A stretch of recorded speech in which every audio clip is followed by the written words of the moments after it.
শব্দ? কই, ও মনের ভুলে কি নাকি শুনেছ। চলো চলো। আর না রে হরি, একটু ভালো করে কান পেতে শোন।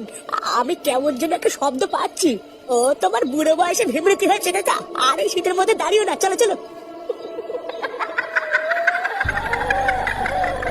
কাকা, তুমি মনে হচ্ছে ঠিকই শুনেছিলে গো। এটা আবার কিসের শব্দ? হ্যাঁ রে হরি, জায়গাটা না খুব একটা ভালো লাগছে না রে। আমাদের তাড়াতাড়ি এখান থেকে বেরোতে হবে। কি গো কাকা?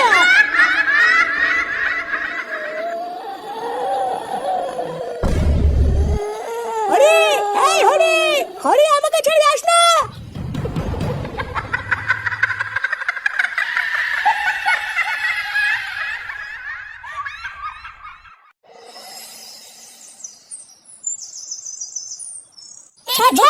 তোর এত বড় সাহস, এতবার মেরে দিস তুই? তুই ভাই আমার মেয়েকে উল্টো পাল্টা শিখাবি?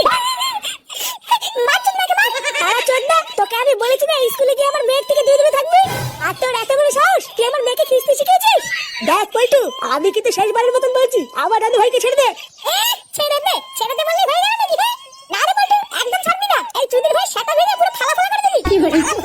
আমার জীবনটা পুরো ধ্বংস করে দিচ্ছে। মারবে না।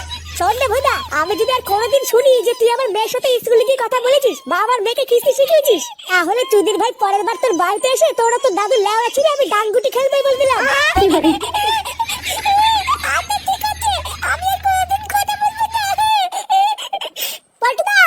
তুমি এখানে ঝামেলা করছো আর ওইদিকে তো বিশাল বড় একটা কেলেঙ্কারি হয়ে গেছে। কি কেলেঙ্কারি হয়ে গেছে মানে? বন্ধুরা, তোমরা কি জানো তোমাদের হাতে স্মার্টফোন দিয়েও এখন ইনকাম করা সম্ভব? ক্রিকেটে গেম খেলো আর আয় করো আসল টাকা। 100% বিপিএল স্পেশাল রিলোড বোনাস সর্বোচ্চ 3000 টাকা পর্যন্ত যেত। ক্রিকেটে জিলি গেম খেলো আর উপভোগ করো প্রতিদিন 50টি ফ্রি স্পিনের সুবিধা। মাত্র 500 টাকা ডিপোজিট করো আর ইনস্ট্যান্ট পেয়ে যাও 300 টাকা বোনাস। এছাড়া জন্মদিনে থাকছে ক্রিকেটের তরফ থেকে বিশেষ চমক 1000 টাকা বোনাস। টিলি টুর্নামেন্টে অংশ নিয়ে যেত এবং প্রতি সপ্তাহে আইফোন 16 প্রো ম্যাক্স এবং 900% সাপ্তাহিক স্লট রিচার্জ বোনাস। ক্রিকেটে গেম খেলো এবং যেত আকর্ষণীয় পুরস্কার Google pixel 9 pro, SL Nitro 5, Google pixel watch 3 এবং আরো অনেক কিছু। এছাড়া তোমার জেতা টাকাটা তুমি তোমার সুবিধা মতো উপায় তুলে নিতে পারো বাংলাদেশ থেকে বিকাশ, নগদ, রকেটে এবং ভারত থেকে ফোন পে, গুগল পে এবং ইউপিআই এর মাধ্যমে। তো পিন করা কমেন্ট লিংক থেকে ক্রিকেট রেজিস্টার করো এবং উপার্জনের যাত্রা শুরু করো।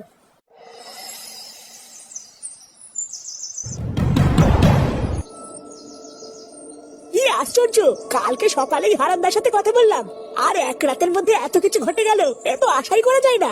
আমার তো দেখেই বুকের ভিতরটা কেমন কেঁপে কেঁপে উঠছে। একটা জলজান্ত মানুষের কি অবস্থা! আরে দেখে বুঝতে পারছি না কি সাংঘাতিক ভয়ঙ্কর ভাবে একটা জলজান্ত মানুষকে মেরে ফেলেছে। একটা চোখ উপড়ে নিয়েছে, আবার পুরো শরীরটাও পুরো ফ্যাকাশে হয়ে গেছে, যেন